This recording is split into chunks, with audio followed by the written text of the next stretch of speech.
might happen that they need to be here to listen to or try to avoid happening. But whether they're here or not, if I say that I'm going to take time, I'm going to take it. Whether anybody's on this floor or not, that clock keeps running. Every minute I take off the clock today, the fewer minutes remain tomorrow and tomorrow and tomorrow.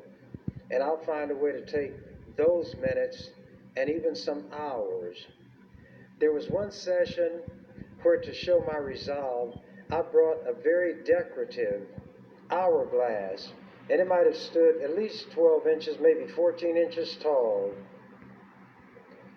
It had carvings in the metal framework. It had little jewels here and there. It was as much a delight to the eye just because of the beauty as it was as far as utility, because if the sand was in the top compartment and you let it run out, it would run out in the amount of time it was supposed to. So I told them, my colleagues, my then colleagues, many of them have gone on, and this is what I understand my Catholic friends do when they say, and somebody's gone on.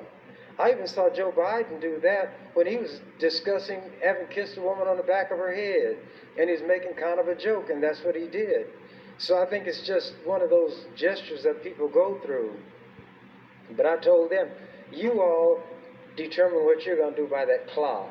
I say, see this hourglass? This is what I determine the pace at which I intend to move. And even if you would have an emergency meeting of the Rules Committee to adopt rules to cut me off, that would play into my hands, because it would cut you all off too. And it would hurt you more than it hurts me, because I can think and you all can't. You know why you cannot think? You've never had to. You've always had the numbers. Just like when you vote to uphold the chair when you know the chair is wrong. But it's going in the direction that your ideology carries you, so everything else goes out the window. That's why nobody can tell precisely what manner of man or woman you really are. You change as the circumstances change. You are a utilitarian. You don't have firm principles. You have things that you'll firmly say. For instance, I'm a strong conservative man.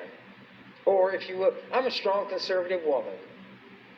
And that's supposed to tell me something? I've heard that slogan so many times, it has no meaning. What does the word strong mean in that context? What does conservative mean? To me, conservative,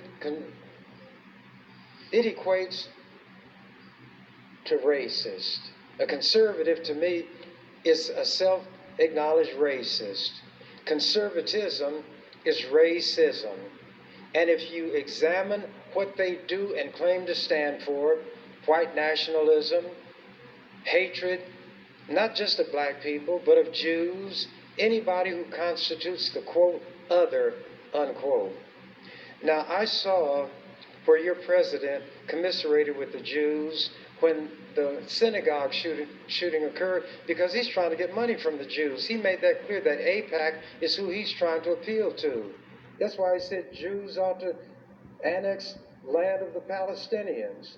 But when that guy drove a car down the sidewalk and killed and hurt some people because he said he was attacking Muslims, Trump didn't say anything about we shouldn't have religious bigotry. Thank you, Mr. President. Thanks, Sir.